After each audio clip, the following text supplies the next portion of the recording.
Welcome, welcome, welcome to a healthy and safe place for a big, beautiful, juicy debate with someone I admire so much. And people from her era and her generation using their voice and their power to question programming that we grew up with and maybe haven't questioned yet and or are just starting to. And Shelby Dennis, the young woman that I'm interviewing, is controversial because I think because she doesn't care how her opinion, which is science based and educated, affects your life.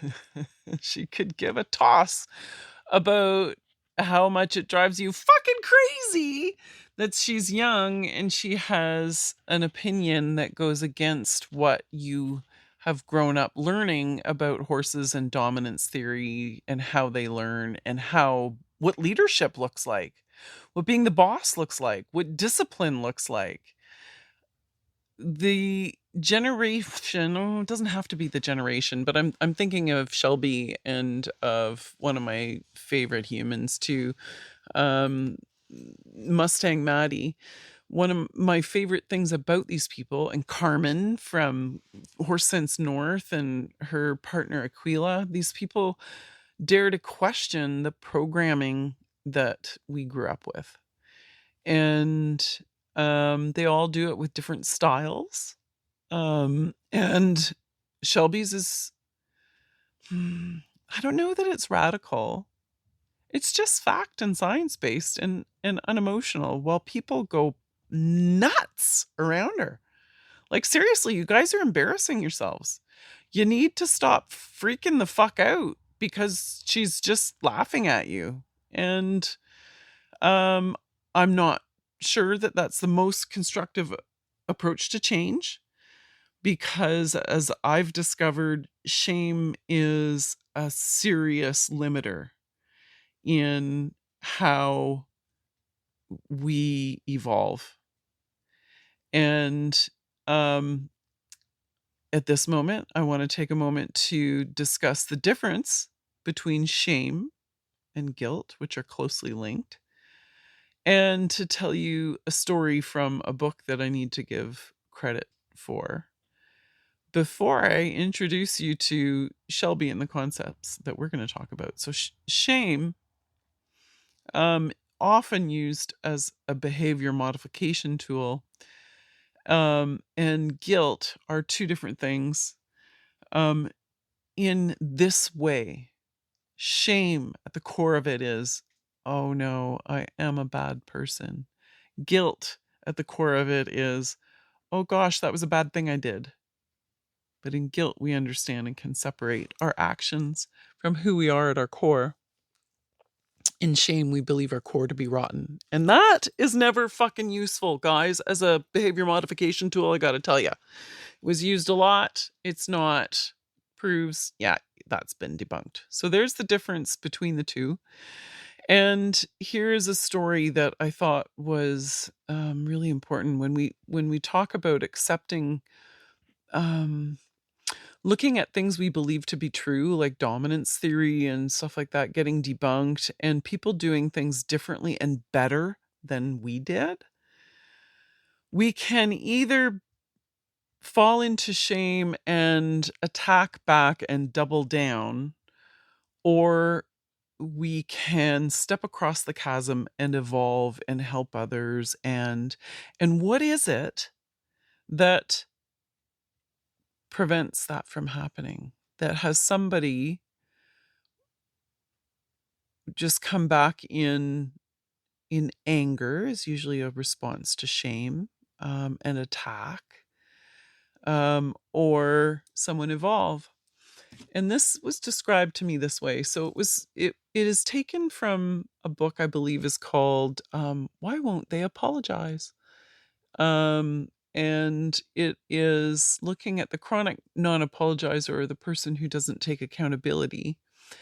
And the difference was this: imagine that in order to cross a chasm, there is a bit of a tightrope to walk across, to move through a moment of shame that you might feel when you own a behavior, something you regret. So we've all lost our temper on someone and snapped at someone who didn't deserve it, surely, or something like it. There's been some moment in your life that you would like to go back to and change. And you could defend it and say, well, I'm sorry I did it, but it's because as soon as you say but, you're not actually sorry. So defend, or we can own it for a moment and the damage that maybe our actions caused and sit in that shame for a minute. And that's going to require us to step away from our platform of safety, out onto this tightrope, across the chasm of shame, and risk falling in it as we own and acknowledge our actions. Ooh, and their effects. Oh my. But we with really solid platforms and well-strung tight ropes, or I think that it might have been a bridge, a nice solid bridge, can step out across it. And we know if we do fall into that little chasm of shame below us, into the river of shame, we know that we can climb out, or someone's going to reach back a hand and throw us a life raft, and we'll be like, oh, okay, got to the other side. Oh, I feel bad about that. Now I just feel guilty. And now I can change my behavior. Oh, got to the other side of that. Ooh, that's someone that starts out with a robust sense of self-worth. The platform that they stepped off from is their robust sense of self-worth and their community that surrounds them. They know that they're going to get through this and they can face things and evolve.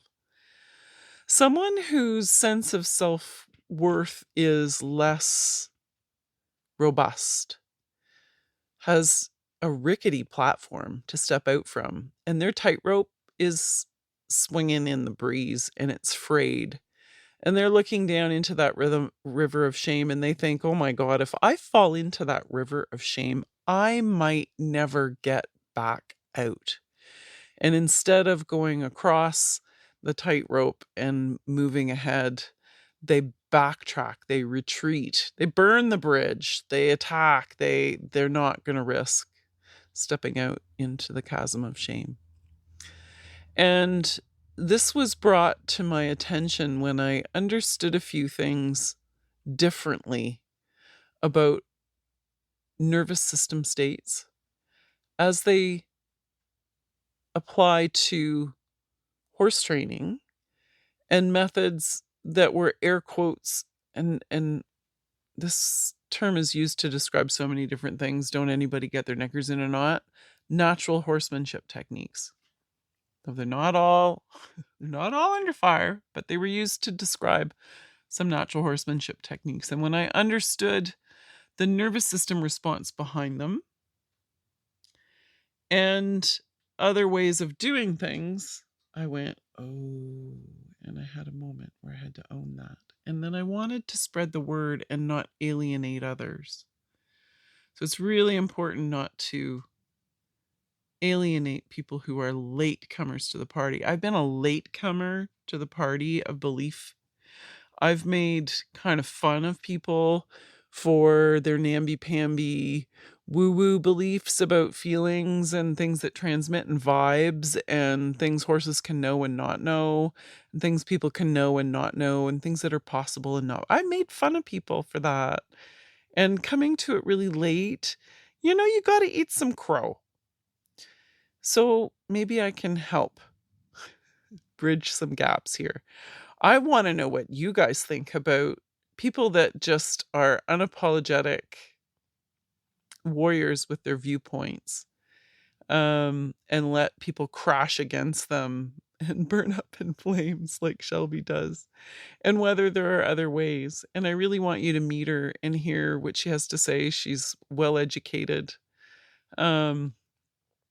in the science of learning and behavior and And yeah, so weigh in. Look forward to hearing from her on January 14th, and I'll send you the links and some more tidbits and stuff to get you ready for the interview. You can be there, you can ask questions. If you start to go down in flames and it really pisses you off because she has an opinion that disagrees with yours, I will moderate, but it will be a forum for safe discussion. And I aim to be a moderator in a very polarized world right now, because horse sport, whether you like to admit it or not, is under attack. And it needs to stand up to the rigors of the scrutiny and social license.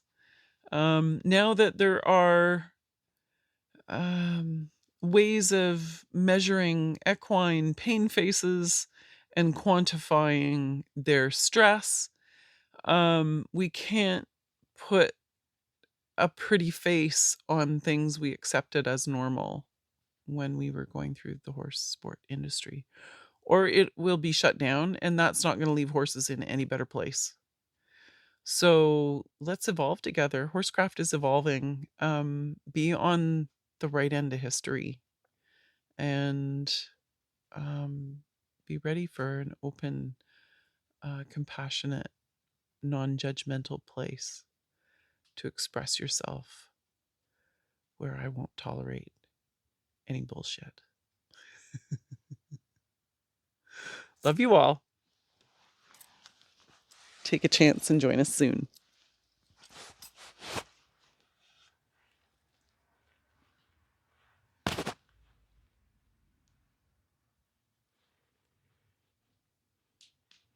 And that is Shelby Dennis from Milestone Equestrian. You should look her up.